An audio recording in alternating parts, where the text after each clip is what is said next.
That's right. All right, Chaver on Zoom, we're still good? Excellent.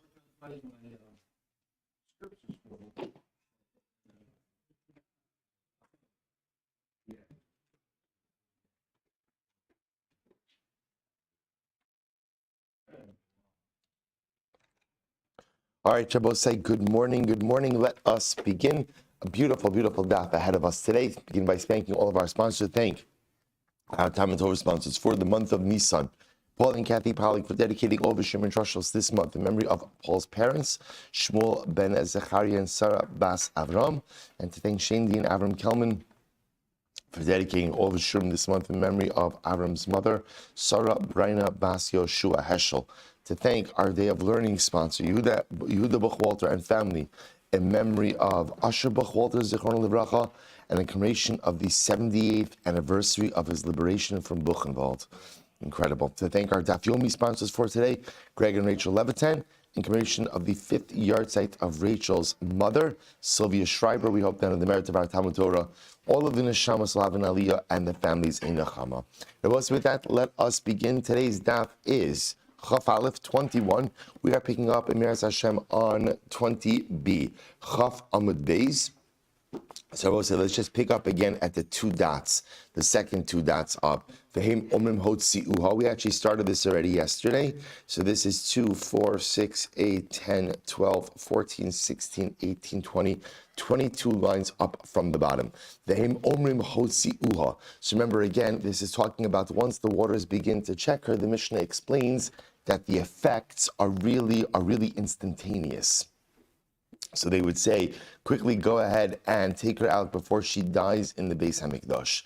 To which the Gemara says, my time, but what's the reason they have to take her out immediately? The Doma Mesa, because perhaps she's going to die. And obviously having a corpse in the Beis HaMikdash, in the courtyard, is not a good thing. To which the Gemara says, the Mesa Asura Machana Leviyah, is that to say that you can't have a corpse in Machana Leviyah? Remember again, we ended off with this yesterday, that like the desert, so the Beis HaMikdash is structured in the same way. When we travel in the desert, there was Machane Shechina, which was the Aron. There was Machane Leviyah, which was the Levim surrounding the Aron. And then, of course, there was Machane Yisrael, which were the rest of the Shvatim. So too in the Beis HaMikdash, the Beis HaMikdash courtyard proper, which is the other side of Shar Nikanor, that's the Machane Shechina. The outside of Shar Nikanor, which we'll call again the general courtyard, that's called Machane Leviyah. And the rest of Harabais and Yerushalayim is called Machane Yisrael. So the Gemara says, I don't understand. You're allowed to have a dead body in Machane Leviyah. After all, the Gemara says, not only Ketami Meis come into Machane Leviyah, but even Meis Atzmo Shene'emar Vayikach Moshes Atzmos Yosef Imo Mechitzaso. The Bible says, so ultimately the pasuk says that Moshe Rabbeinu took the remains of Yosef with him. Now, I will say, remember again, we had this beautiful Gemara about Moshe Rabbeinu taking the remains of Yosef. We saw this during Chalamayid. And again, the Gemara says, Imo. What does Imo mean? Imo means Mechitzaso. That where Moshe Rabbeinu traveled, ultimately the remains of Yosef traveled along with him. Where did Moshe Rabbeinu travel? Moshe Rabbeinu traveled in Machane Leviyah. So you see over here that not only could someone who's Tamei Meis travel in Machane Leviyah, but even the Meis itself could travel in Machane Leviyah. Abaye says, Shema Tifros Nida. I'll say, if we have time, by the way, I'll share with you something truly beautiful about Atzmos Yosef. We'll come back to that in a little bit. If we have time today, beautiful idea by the Shlach Kadosh. In any event, so the Gemara says as follows. So the Gemara says, so therefore, it can't be that we're afraid of her dying. So what are we afraid of? We're afraid that ultimately, again, she may become a nida. She may menstruate. As a result of the fear of the situation, she may menstruate. And that type of tumas nida, could be potentially problematic in Machane Leviyah. So the Gemara says, well, so take a look at Rashi. Rashi says, Shema Tifros Nida, Agav bi'usasa damim Dimayim Hamarim, Vanida Vazava Balkari Asur Machane Leviyah. So we'll say we're concerned that as a result, ultimately, again, of her fear of the water, she may come to menstruate. And again, remember, so that type of tumas nida or zava, people who are tamei of that type of tuma are not allowed in Machane Leviyah. That's what we're concerned about. To which the Gemara says, Lememra, the B'Isusa Merafia, is that to say that fear, literally both say fear loosens. That's what Merafia means. Fear loosens, that in other words, that fear could cause a woman to menstruate. To which the Gemara says, in the Siva Tischalchal Hamalka Ma'od. So it's actually a reference to Megillas Esther, that here the Gemara Maseches Megillah darshans that Esther was fearful of having to approach Achashverosh. Remember again, this service she goes without permission. She was so fearful that ultimately, again, the fear caused her to menstruate. So Amarav Shapir Sanida, I Vahanan Tanan, Charada Misalak es Damim. But I will say we have a concept ultimately that fear actually prevents a woman from menstruating. We've concept Meseches Nida, that when a woman is living in a state of fear, that fear could actually prevent a normal menstrual cycle. So which one is it? Does fear induce a menstrual cycle, or does fear remove a menstrual cycle or prevent? To which, right, we had this, right, our joining of worlds. We have Rabbi Shmuel Hilchos Nida and Meretz Hashem this week. Next week, it's beautiful. So the Gemara says as follows. So good. To which the Gemara answers, this is fascinating. Pachda Samis B'Isusa Merafia. Shabbos say the Gemara actually explains that it depends on the type of fear. Literally, Pachda Samis, if you look at Rashi, Pachda, Pachad, what's Pachad? Daiga She'ina Ba Pitom. So I will say a worry that does not come about immediately. So in other words, we'll call it sustained fear. Sustained fear, an ongoing and sustained daiga. Ela do ages shema yavo ivim. So I'll say really what it means is, it doesn't mean a sustained fear, it means anticipatory fear, right? Fearing something that may occur, ultimately again, somes es hamakar. Literally means causes the uterus to constrict, and ultimately again prevents the flow of blood. So pachda, samis, anticipatory fear. Samis causes contraction, causes again the uterus to contract, and therefore for there to be no blood. Conversely, biusasa, Rashi says haba'a pitom, fear that comes about immediately. Kigonzu, for example, this is the water fear, for example. Ultimately, mirafia, causes a loosening, ultimately causes the bleeding to occur. So I will say a very interesting distinction. Pachad samis, anticipatory fear, contracts, causes women not to bleed. Biusasa, kind of present fear or immediate fear. Immediate fear, literally again, haba'a pitom. That's right. Anticipatory fear versus, we'll call it sudden fear, all right, or present fear, present or unexpected. It's not really unexpected because it's happened, right? So present fear ultimately causes her to bleed. So therefore, again, interestingly enough, it appears over here that in the case of Sotah, we're concerned more about bi'usasa, which is like this immediate sudden fear, could cause her to become an Ida, and therefore, again, they say quickly take her out of the Beis HaMikdash compound. I was very struck by this lashon over here, these two different types of fear, and perhaps again there's a profound life lesson in this as well. And maybe it's like this: Pachad Samis. What does it mean, Pachad Samis? It's not just a din in Nida; it's a din in life.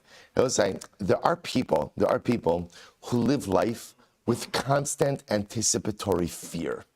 Right? In other words, always getting nervous about what may occur. What's going to happen? What's going to happen? Right? This could go wrong. And I was like, what's the effect of living life with anticipatory fear? Samis. You contract.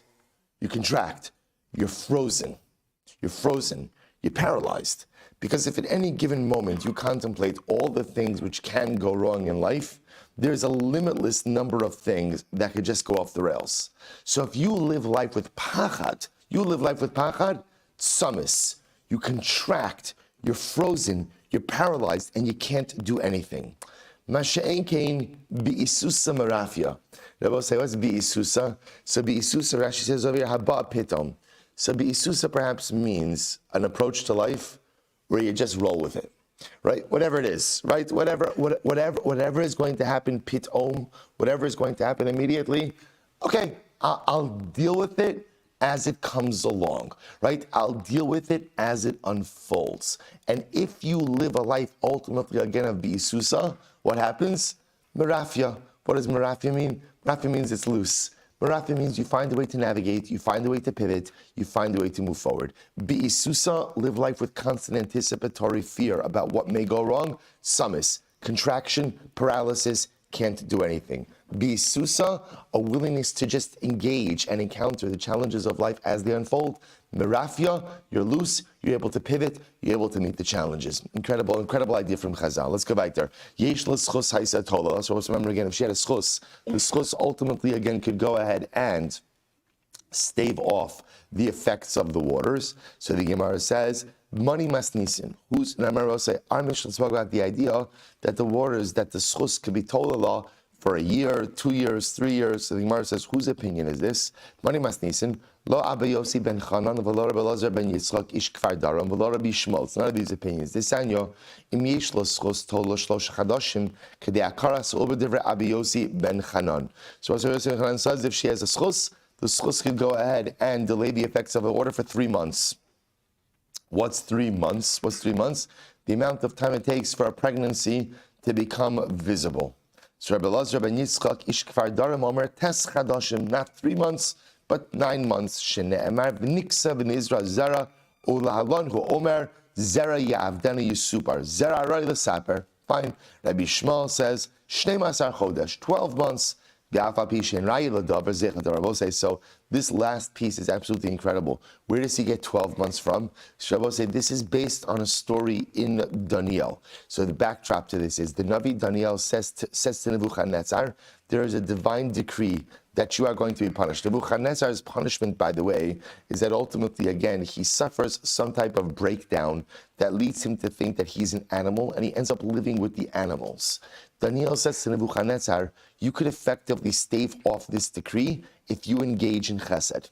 It's incredible, right? If you take care of the poor, the Jewish poor, you could stave off the decree. That's the pasuk Gemara is quoting over here. D'chsiv lahen malka malki yishaper alecha v'chitecha b'tzedaka perok v'visicha b'michar inyan, top of chaf aleph, hein tehevi arka l'shal vaseich. So again, Daniel says to Nebuchadnezzar, if you go ahead and you engage in chesed, you could prolong, that's what it means, arka shal vaseich. You could prolong a sense of tranquility for yourself.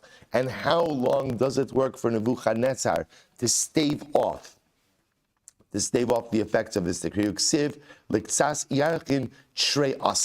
He staved off the effects of this divine decree, ultimately for what? For 12 months. For 12 months. Well, so if you take a quick look at Rashi, first Rashi and Chaf Aleph Amud Aleph, Rashi says, Hein tehevi arka l'shal vaseich, va'az tehei orach zman l'shlomech shlo yavo alecha paranos. Right? So Nebuchadnezzar, there's a way to stave off the divine decree. Nebuchadnezzar, listen to this. Every single day Nebuchadnezzar would gather the Jewish poor. Now remember again, why are they poor? Why are they poor? They're poor because he destroyed the Beis HaMikdash and he exiled them. Yet what? V'af Daniel k'shiyasiu eitzazu lekach niskavein shiras Yisrael bagola b'chazron ala psachim. This is incredible. So Daniel says to Nebuchadnezzar, if you take care of the Jewish poor, you could stave off the divine decree for some amount of time. And Nebuchadnezzar, to his credit, ultimately went ahead and did so. I will say. So again, there's so much to talk about in each of these Gemaras, but just to point out the power of Chesed. The absolute power of chesed, that even if there is a divine decree that is hovering over an individual, at the end of the day, chesed has the ability. I will say, when you live a life that is not about yourself, and a person lives a life that is focused on others, the ability to become a Baal chesed, literally, I will say, if it can work for Nebuchadnezzar to stave off a terrible divine decree, then imagine what chesed can do for each of us in our respective lives as well. Absolutely incredible. How long did it stave off the decree for? To which the Gemara says, Uksiv liksas yachin trei asar. 12 months. 12 months. Right? 12 months it went ahead and it staved off the decree. We'll say, by the way, it also tells you that what's the power of chesed? See, we'll say a lot of times in life we get ourselves into bad situations because of bad decisions we've made. Right? Sometimes I find myself in a bad spot because of life circumstances. Sometimes I find myself in a bad spot because of poor decisions I have made. The power of chesed is not only the ability to stave off a divine decree, but the power of chesed is the ability to help you back out of bad decisions that you yourself have made. It's an incredible, incredible idea. So how long did it stave off the divided from Nebuchadnezzar? 12 months. Therefore, I will say, again, the Gemara is suggesting that maybe if the Sotah has a schus, ultimately, again, this schus could help her for up to 12 months. Rabbi Shmuel, so the Gemara says, the older Rabbi Shmuel, so we'll say in reality, this Mishnah reflects the Rabbi Shmuel. Ba'ashkach kra de amar vitani. So ultimately, again, Rabbi Shmuel found the pasuk. What was the pasuk? The sieve, ka amar Hashem al shlosha pishei Edom. HaKadosh Baruch Hu says, ultimately, again, for the three sins of Edom, ultimately, again, I'll give them a little bit of time. So we'll say the Gemara, so Rabbi Shmuel darshans three sins, maybe again a reference to 3 years, and that's where the Mishnah gets our idea of up to 3 years that a schus could be tolala. So I'll say, I don't understand why does Rabbi Shmuel go ahead and discount the power of this particular pasuk? Again, it seems to be a good raya. Perhaps again I will say, since ultimately again he's bringing a pasuk from Edom, maybe when it comes to the Ovdei Kochavim, maybe at the end when it comes to idolaters, so perhaps again HaKadosh Baruch Hu doesn't hold them to the same level of accountability. Take a look at Rashi. Dilma mifkad dina alayhu ein memara min Hashemayim lifkod avonosam aleihem. So I will say, by the umos olam, the nations of the world, Hashem does not exact retribution from them as quickly as he does for Klal Yisrael. Aval miyisa memarim lifra ba'olam hazeh umedaktikin acharehem. We'll say a very profound Gemara. By the nations of the world, Hashem does not punish as quickly. So therefore, again, maybe that pasuk that he's quoting, which is by Edom, is not such a good pasuk. Again, Kamashal, that's why, again, it's not an explicit drasha, but ultimately, again, it's a remez. It's a remez. We'll say, but this last piece is so profound as well, that HaKadosh Baruch Hu runs to exact punishment from Klal Yisrael, right? That when we do something wrong, ultimately punishment is exacted. Why?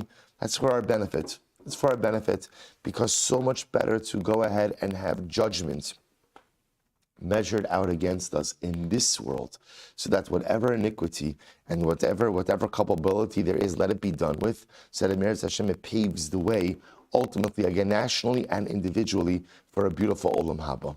Incredible. The Gemara goes weiter. V'hish schus tola gimel shanim. So we'll say, so remember, again, there could be a schus that ultimately suspends judgment for up to 3 years. To which the Gemara says, schus demai. So we'll say, so what type of schus? Right? So we've spoken about the idea of perhaps where we find a scriptural allusion to this idea, but Lamaisa, practically, what type of schus could stave off the effects of the water? Ilema schus to Torah. So what do you want to say? Maybe it's the schus of the fact that she's learned Torah. Well, that's hard to understand, because let's say a woman is not obligated in Talmud Torah. Right? So it would be interesting to say that a particular schus that she's not obligated in would be the very thing that would stave off the effects of the water. Ela schus de mitzvah. Rather, it must be that a schus of a mitzvah. In other words, it doesn't have to be a particular mitzvah.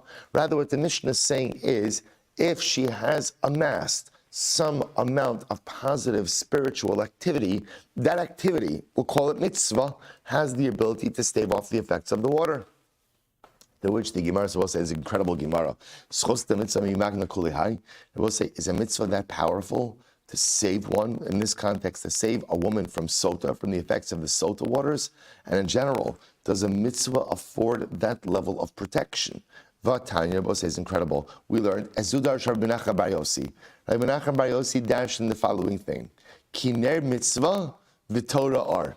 Rabbi say this is incredible. Ner mitzvah, literally again. So the pasuk compares a mitzvah to a ner. A ner is a candle. V'Torah ar. Torah is like light. Now I will say, when we speak about light, ar usually refers to something which comes from a consistent light source, like the sun, like the moon. So therefore you have Torah. So mitzvah is compared ultimately again to a ner. Torah is compared to, I will say, what's the distinction? Listen to this. Tala hakasav es ha-mitzvah bener ves ha-Torah ba'ar. So the pasuk goes in and compares a mitzvah to a ner, to a candle, and compares Torah to light. Es ha-mitzvah bener lo malacha, to teach us that what? Why does it compare mitzvah to a ner? Man ner eina magina ela lefisha. Just like a candle only provides light for a limited amount of time. Af mitzvah eina magina el lefisha. Sotah mitzvah only protects for a limited amount of time. So we'll say bepashtos, what that means is, just like the candle only provides light when it's lit, so too again the mitzvah only provides protection when one is actively engaged in the performance of that mitzvah. That's Torah ba'ar, be it the Torah is compared to ar lomar lecha, ma'ar magin li olam, or meir li olam is changed to, right? Just like ar emits an eternal light, right? The sun, the moon are constant luminaries. Af Torah megina li olam. So Shabbos, the power of Torah is that Torah protects forever. I was saying incredible, absolutely incredible. Torah protects forever. So let's analyze this. Most is incredible. V'omer bishalechacha tancha osach. So we'll say pasuk in Mishlei. Right, so we'll say if you recognize that pasuk, right, we recite this at the end of every siyum. Bishalechacha tancha osach b'shach b'cha tishmar alecha v'akitzosa hitisichecha. So we'll say, what does this mean? Bishalechacha tancha osach. Literally, when you walk, it will guide you. When you walk, it'll guide you. Now, I will say, we reference this in a siyum because we understand that this pasuk is actually a reference to Torah. Now, watch this, Rabbi. Listen how beautiful this is. When you walk, it will guide you. Now, I will say, it's not clear what the it is. Right? So, when you walk, it will guide you. What does that refer to? Zeh olam hazeh. In other words, the walking refers to this world. Tishmor alecha, it will watch over you. Zumisa, this refers to death. We'll say end of the first wide line. Vakitzosa hitisichecha. Literally again, when you awaken, it will be your conversation. What does that refer to? La'asad lavo, right? Tchias hamesim, yemos hamashiach. So we'll say, what is this talking about? We'll say, get ready for this mashal. Absolutely magnificent. Second wide line, Chafal from Aleph 21a. Mashali adam shay mahalich bi'ishon laila. To what could this be compared? This can be compared to a man who's walking in the middle of the night, right? Bi'ishon laila va'afela. So we'll say, it's not just the middle of the night, but what? Pitch black. Umisyari min hakotsim, umin hapchasim, umin habarnikim. And obviously, again, he's afraid of what? He's afraid of the thorns. He's afraid of the thorns.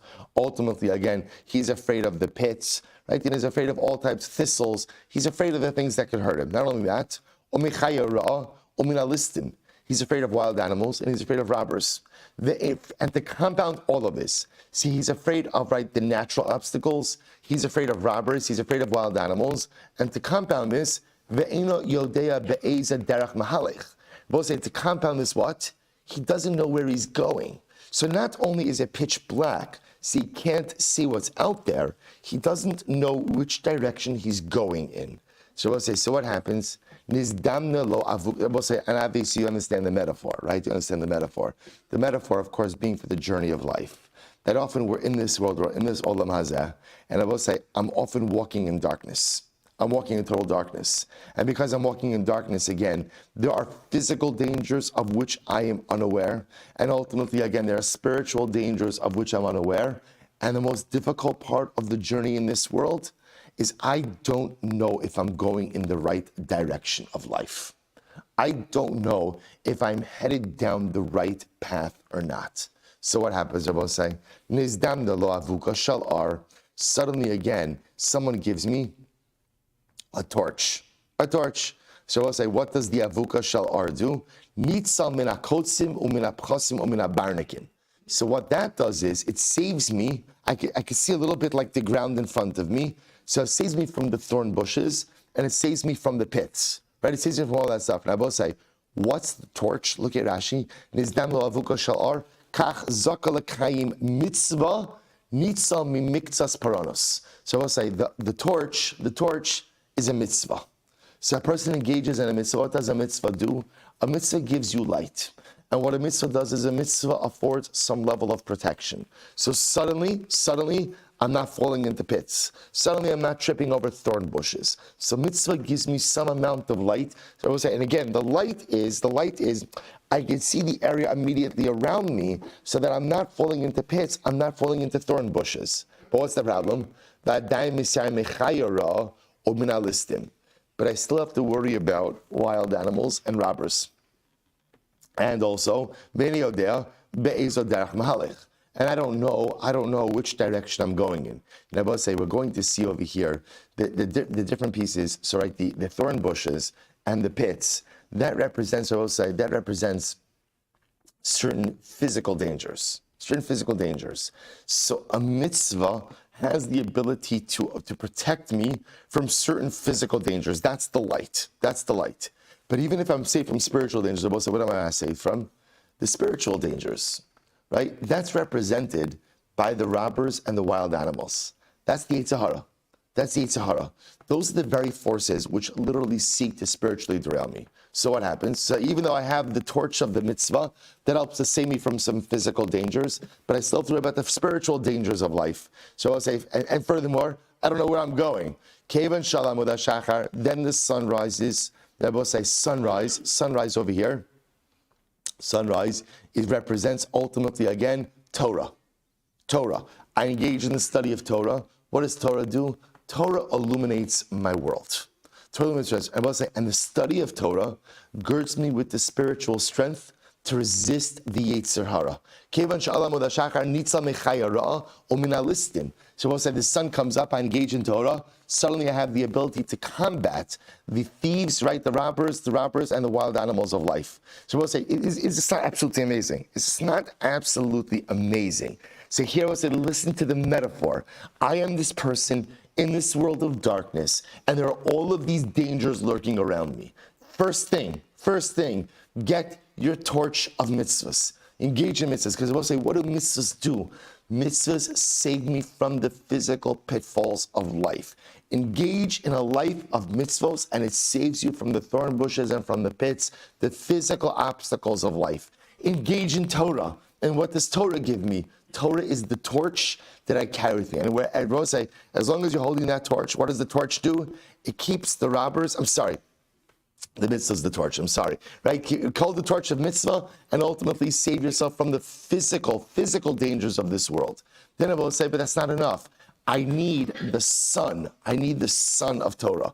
The light of Torah keeps away the listim and the chayes ras. Keeps away the Yetzer Hara. Right? Being steeped in Torah helps, again, it doesn't conquer the Yetzer Hara. I will say, what does it do? It keeps the Yetzer Hara at a distance. But I will say, what's the great challenge? I will say, right, even with the torch of mitzvahs and even with the sunrise of Torah, I still don't know if I'm going down the right path of life. Am I headed in the right direction? So I will say, what happens? Once you get to the crossroads, nitzal mikulam, you're saved from everything. I will say, what are the crossroads? Take a look at Rashi. Rashi says over here, V'sham hekir es darko, v'afkan higia liyom hamisa. I will say, the only way, or the only moment you really know if you are on the right path in life is the day you leave this world. And I will say, the greatest challenge of life is, I never really know if I'm going down the right path. And I will say, just to understand this very nuanced idea, a person could lead a life of doing good things. It doesn't necessarily mean that I'm on the path that's right for me. Right? This is the great challenge of the human condition. You could live a life filled with meisim tovim, mitzvahs, and Torah. It doesn't mean necessarily that you're doing all the things you're capable of accomplishing. And this is the great challenge in life. So now I have the torch of mitzvahs. The sun is up. So I'm Torah, I have Torah. I'm keeping the Yitzhar, the Chayes Ras, listim at bay. And I still walk around with like this nagging question of, am I living the best life I can? Am I doing what I need to be doing? And I will say that's the challenge of the human condition. And you really only know that until you get to crossroads. And when do you get to the crossroads? After 120. After 120, HaKadosh Baruch Hu was standing at the crossroads to tell me, shkoyach, or great job, but. Great job, but. Right? Great job, but there could have been more. There should have been more. There could have been a different kivun, a different direction. It's overwhelming. Davar acher, avera mechabe mitzvah ve'in avera mechabe Torah. Both say the possibility is, an avera has the ability to extinguish a mitzvah, but an avera doesn't have the ability. Most of it, I just want to tell you something. That Gemara that we just read, I think this is probably one of the most powerful Gemaras in all of Shas. This is a life Gemara. In other words, if you had a choice to learn one Gemara and that's it, Chas v'Shalom, that's all the Gemara you have in life, that's it. Sotah, Chafal Pamav, because we'll say that's it. Get your torch of mitzvahs, get your sunrise of Torah, and recognize that you got to find your right direction, but you never really know until you get to the crossroads. To get to the crossroads, we'll say that's life. That's life. Incredible. So the Gemara says that Avera has the ability to extinguish a mitzvah, but Avera can't extinguish Torah. Shneimar, Mayim Rabim lo yuchlu lekabos es ha'ava. I will say even the great waters can't extinguish love.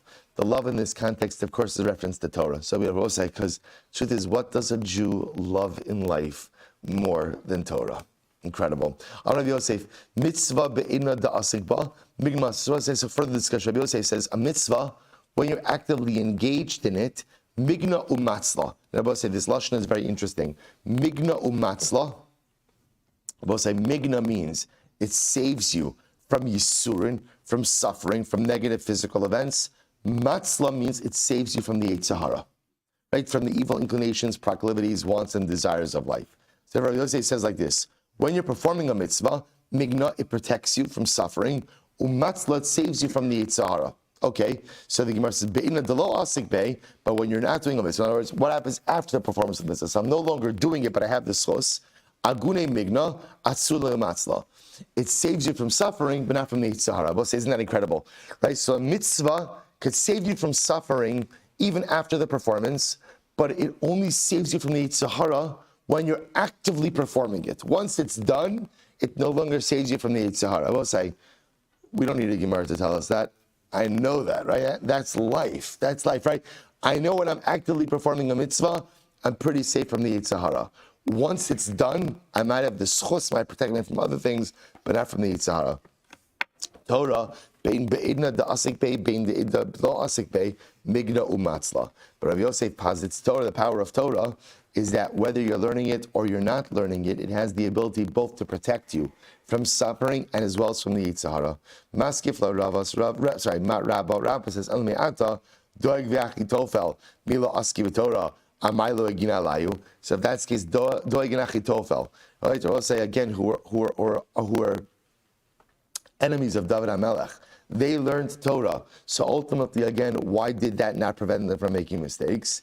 To which the Gemara says, Lo, I'm sorry, be'idna the lo asik ba'aguni magna atzuli lo matzla mitzvah bein be'idna the asik be'er bein be'idna the lo asik ba'aguni magna atzuli lo matzla. So the Gemara now revises its position. A mitzvah at most protects you from suffering, from yisurin, never protects you from Yetzer Hara. Incredible. Never protects you from Yetzer Hara. Rav Silber says, Avina, I'm sorry, did I skip here? Yeah, I think I skipped, right? Yeah. Sorry. Torah, Be'ina da'asik ba, migna umatzla. So Rav says like this, Torah, when you're learning it, ultimately it protects you from suffering and from Yetzer Hara. Be'ina da'lo asik ba, when you're not learning it, aguni migna, atzule lo matzla. Ultimately, we'll say even Torah, right? Torah, when you're learning it, ultimately again protects you from everything. When you're not learning it, it protects you from Yisurin, doesn't protect you ultimately again from the Yetzer Hara.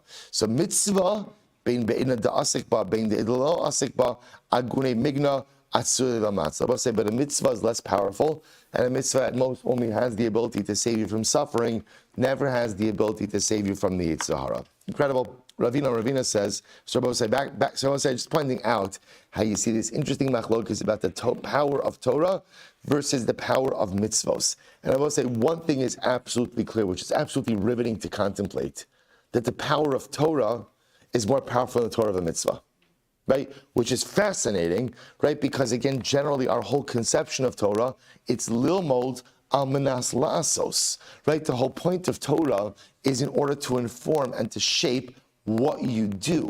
But yet, Rabbi say, what you see over here is something so profound, that what you do is meaningless unless it's shaped and informed by Torah. So therefore, again, because of that, as much as the actional component is the ikar within Yiddishkeit, from an importance perspective, nothing is more important than Torah.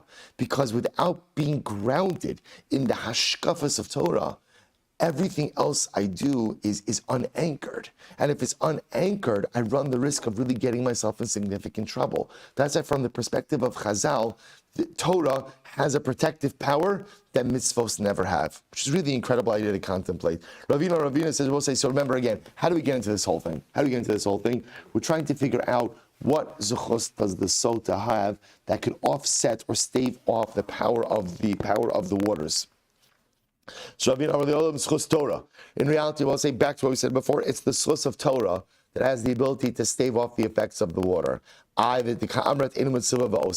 We said, but a woman is not obligated to learn Torah. If a woman is not obligated to learn Torah, why is that the mitzvah that staves off the effects of the Torah? So listen to how beautiful this is. So I will say, ultimately, you're right. A woman is not obligated to learn Torah. Fine, that's fine.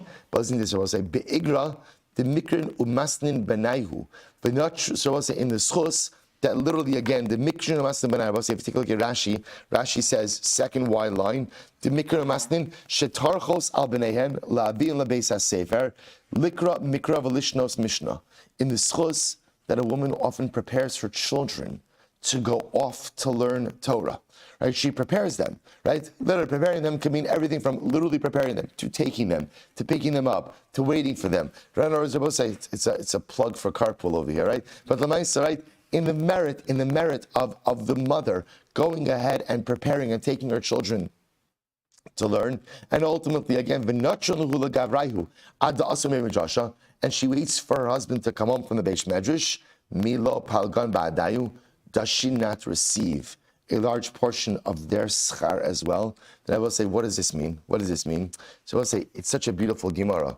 And what it's telling you is the role of a Jewish woman in the Jewish home, which is that the Jewish woman is the enabler of the ruchnius of the home. She is the ultimate enabler. She is the one who creates the spiritual atmosphere for her children. She is the one who creates the spiritual atmosphere for her husband. She is the enabler. In general, I will say, the power of a Jewish woman in a home is that she's generally the enabler for every positive thing that happens in the home.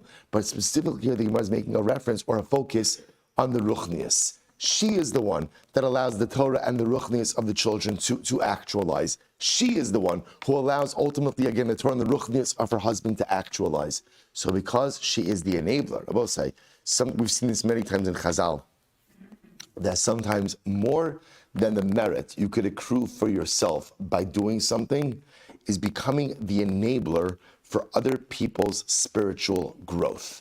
When you become the catalyst for others around you, that compounds your own personalistic zechuyos. So the Gemara says something amazing.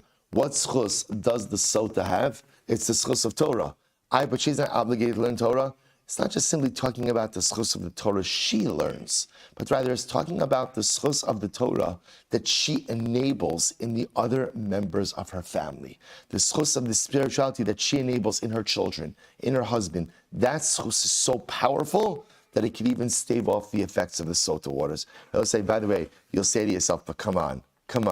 If she's a Sotah, right? So I'll say, remember again, who are we talking about over here? Who are we talking about over here? This woman is a Sotah. So now, you're telling me the Sotah has the zechuyos of spiritual enablement, is that a word? Spiritual enablement of her household? I'll say, come on, she's a Sotah. What's the answer? The answer is yes. I'll say, good people do very bad things. And good people make very poor decisions. And no, it's actually not a contradiction to have a woman who's a Sotah, but who's also the spiritual enabler of her family. Because sometimes good people get themselves into very bad spots. Sometimes very good people and very holy people still make very poor decisions. And it's not a contradiction. I'll say, we're all, each and every one of us is a living contradiction, right? We do things that are good and we do things that are really bad. And the hope is that the bad things that I do not in any way contradict or cancel out the good things that I'm currently doing. So you could have a woman who's a Sotah, but at the same time has done a great job enabling the spiritual growth of her family, and that's actually the schus that saves her in her time of need. Brothers, you know what the beautiful part about being a Jew is? That the Ribono Shel Olam, the Ribono Shel Olam accepts our contradictions. He literally accepts our contradictions. and he understands our contradictions. And the great part is he's willing to give us the time and the space to work through those contradictions. The only thing he wants us to do is try to work through them. That's all. That's the only expectation. I understand you live with them. We're always going to live with them. Just try to work through them. Incredible. Incredible. So the Gemara goes weiter. The Gemara says, good. So my Parshas Drachim, so we'll say beforehand, what's the Parshas Drachim? What's the crossroads we were talking about before? So the Gemara says, this refers to Talmud Chacham and the day of death. We'll say, we spoke about before, that a Talmud, we'll say, so the crossroads represent death. A Talmud Chacham, Rashi says, no matter how great he is never above the possibility of sin until the day of death. It says, Mishnah Avos, Al Tamin Ba'atzmecha Ad Yomosecha. Do not believe in yourself until the day of your death. Recognize a person is never above temptation, literally until they leave this world. This Talmud Chacham will say that ultimately a Talmud Chacham, even after he has mitzvahs and even after he has Torah, is never fully secure in his spiritual identity until he has yiras chet, until he develops this midah of a fear of sin. Marzutra Amar Zet Talmud over here. Zet Talmud Chacham Tisalka Lishmaita Liba Dehilchasa. Talmud Chacham ultimately again, who's finally privileged to have his rulings accepted halacha l'maisa. Davar acher avera mechabe mitzvah vein avera mechabe Torah. Both say an avera could extinguish a mitzvah, but an avera can never extinguish Torah. Incredible. Amar Rav Yosef, Darsha Menachem Bar Yossi l'haikra kisinai. Rabbi Yosef said, Rabbi Menachem Bar Yossi darshaned this pasuk like Sinai, really like it was expounded on Har Sinai. And had Doeg and Achitophel, right, two arch enemies of David HaMelech, darshaned the pasuk this way, they would have never pursued David and made his life miserable. Dichsiv, Leimar Elokim Azavu, they say they had forsaken God. My drosh, Lo yira b'cha ervas davar. Pasuk says you shall not engage in any matter of immorality. So I'll say, so again, they assumed that once a person engages in a matter of immorality, by definition, they've severed their relationship with Hashem. And they felt that because of the whole episode of David and Bathsheba, David HaMelech had no relationship with Hashem anymore. Why? Wow. We'll say, listen to this. And they never understood. It's true. An Avera could extinguish a mitzvah. Rabbi say, what could an Avera never extinguish? Torah. An Avera can never extinguish Torah. Rabbi say, the Torah you have is yours and yours forever. Rabbi say, switching gears. My Yavozulo. Rabbi say, what's the pasuk that it means? Literally, Boz Yavozulo, they will scorn him. What does that refer to? Amar Ula. This is most incredible Gemara. Lo kishimon achi Azariah, v'lo Rabbi Yochanan de ben Asiyah. It will say not like Shimon, the brother of Azariah, and not like Rabbi Yochanan and the house of the Nasi. And I will say these represented synergistic partnerships, these Issachar Zvulun partnerships of people who are learning and other people who are successful in business, supporting those who are learning, and they were mutually beneficial. I will say, sometimes I will say, when people support learning, right? So the supporter things like, I'm doing such a tova, right? Look at me.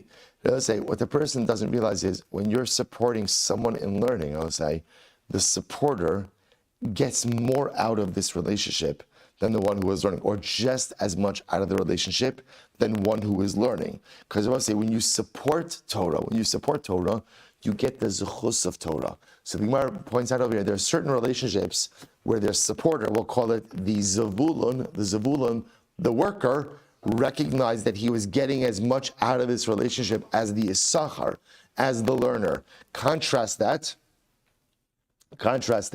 ultimately again, about with Hillel. Right? Hillel v'Shavna. I will say ultimately again, Hillel and his brother Shavna. I will say, understand, Hillel was from Bavel, and he was from a very prominent Babylonian family. And I will say, now understand, Hillel comes to Bavel to learn Torah, and what does his family say? What his family says is, if you leave here, you're out of the family. He left anyway. I will say, remember again, this is the famous story. Remember, how did Hillel learn Torah? By the skylight. Why was he by the skylight? Because remember again, he couldn't afford the entrance fee into this, he came from one of the wealthiest Babylonian families. I will say, they wrote him off. Now, we'll say, now what happens? There's a postscript to the story. Postscript to the story was, after Hillel became Hillel. Guess who came out of the woodwork? Guess who came out of the woodwork? His brother Shevna. And Shevna said, hey, please give me the schus to support you in Torah. Give you the schus to support you in Torah. Right? So we'll say ultimately again, what ends up happening? So the Gemara says, Shevna avariska l'sof amalei ta naro v'niflok. Let's go ahead and let's do a 50-50 split. Right? Shevna says, I'll give you money, you give me your schuyos. Yatsa sabaska v'amra imitain ishes kol home base. So even if a person would go out and give all of the money of his home, the pasuk says ultimately again, by boz yavozulo, they will still scorn him. So they said to Shevna, thank you, but too little, too late. Too little, too late. We'll say, by the way, there are a number of stories like this, right? A number of stories like this.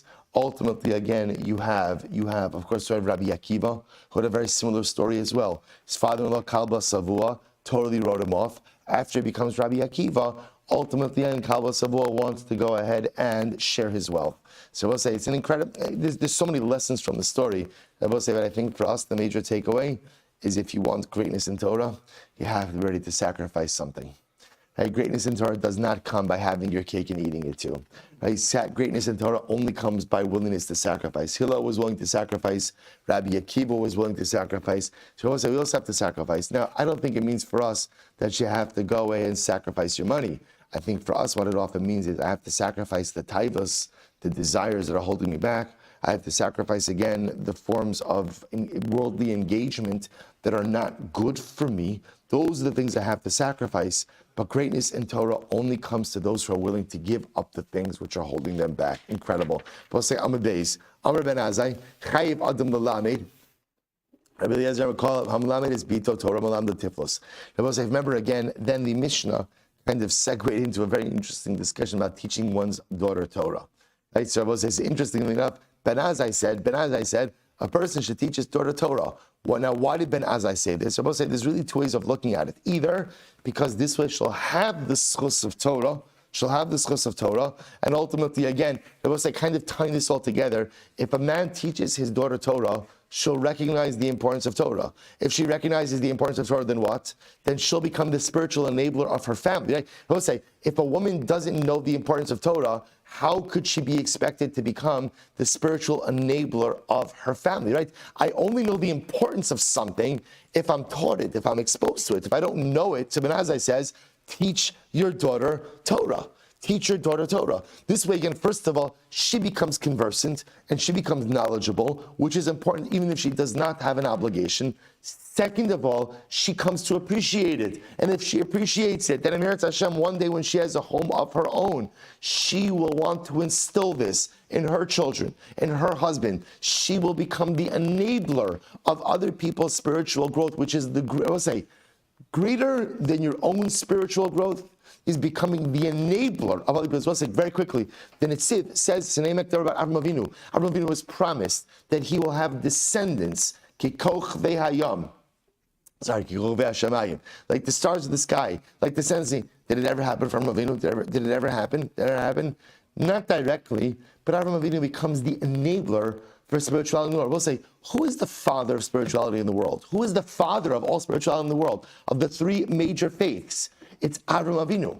It's Avraham Avinu. When Hashem says you're going to be, your descendants will be like the stars in the sky, means Avraham Avinu, you are the enabler of universal, of global spirituality. That was the schos of Avraham Avinu, to be the enabler of spiritual growth. So Ben Azai says, teach your daughter Torah. How else is she going to be an enabler if she doesn't understand? Now, I will say on a very limited level, what Rashi in the Mishnah also said was teach her Torah, because if Chas V'Shalom one day she's a Sotah and the waters don't work on her, she'll understand it's not that they're not working on her, it's that what? Their effect have been delayed because Schos Tolala. So I will say conversely, Rabbi Eliezer says no. Whoever teaches his daughter Torah, it's like he teaches her immorality.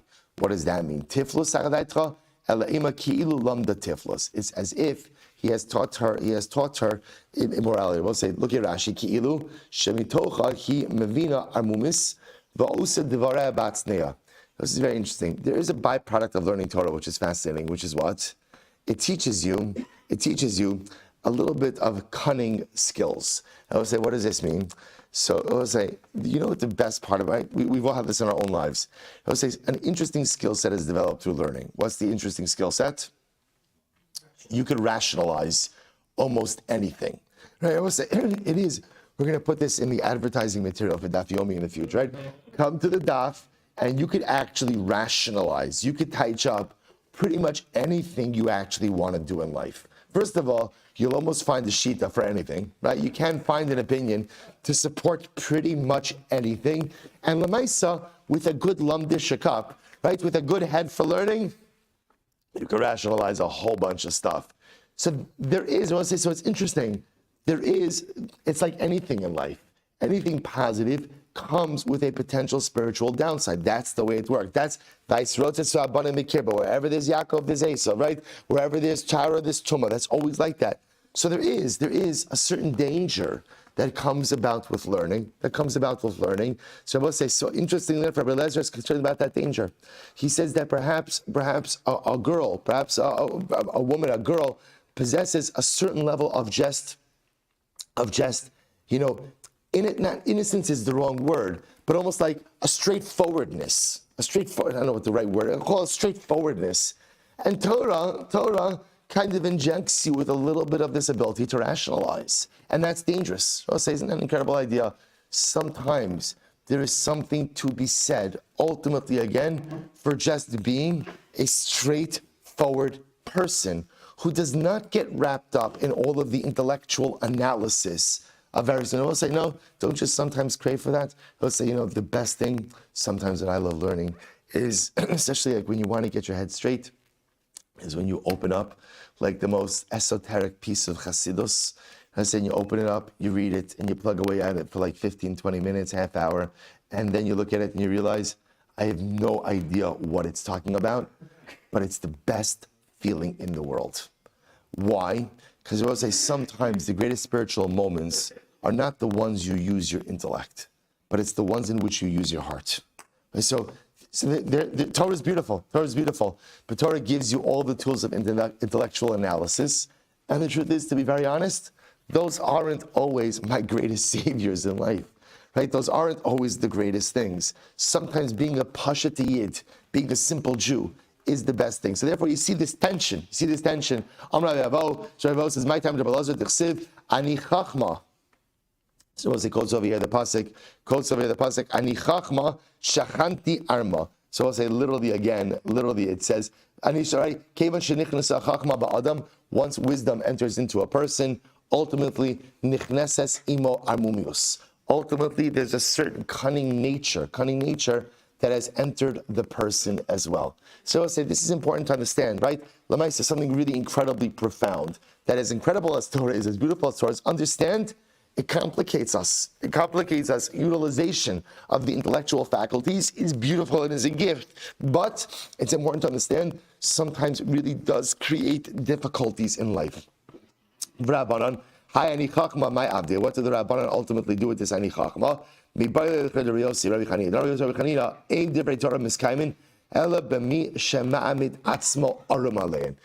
say the Rabbanan who say no, it's good to learn Torah, it's good to teach your daughters Torah. What do they do with this pasuk? They say arum doesn't mean cunning. And the Rabbi will say, what does arum actually mean? Like it says, arum means unclothed. I will say if a person wants excellence in Torah, they have to make themselves arum.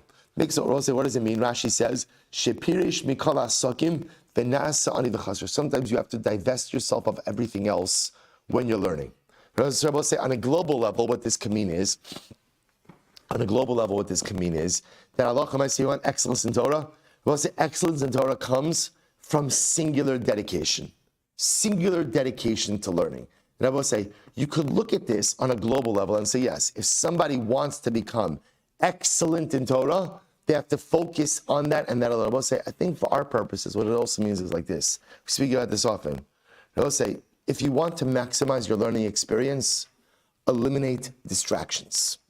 And I will say, this is true if you're learning for 5 minutes, if you're learning for 25 minutes, you're learning for 45 minutes, learning for 3 hours, whatever amount of learning you're doing, be present, be arum. Be unclothed from every single other distraction.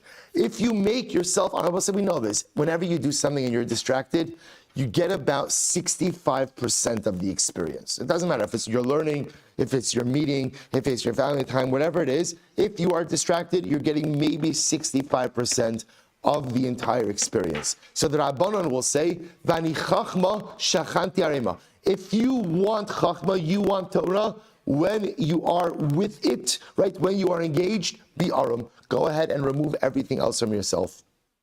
I'm Rabbi Yochanan. So let's say, right, you know what, we'll stop over here for today. We're stopping in the middle. So again, I also want to, we're right on schedule, but I just want to mention, we're going to come back a little bit tomorrow to some of this concept of Talmud Torah by women as well, because this is a very big discussion, especially a contemporary discussion. We'll try to, tomorrow's a shorter daf, Meretz Hashem. We'll start again at 5:50, Meretz Hashem, so we'll get a couple of more minutes, and we'll catch up. I'll say, what a schus, shkoyach. All right, Chav Razum, have a great day, everyone.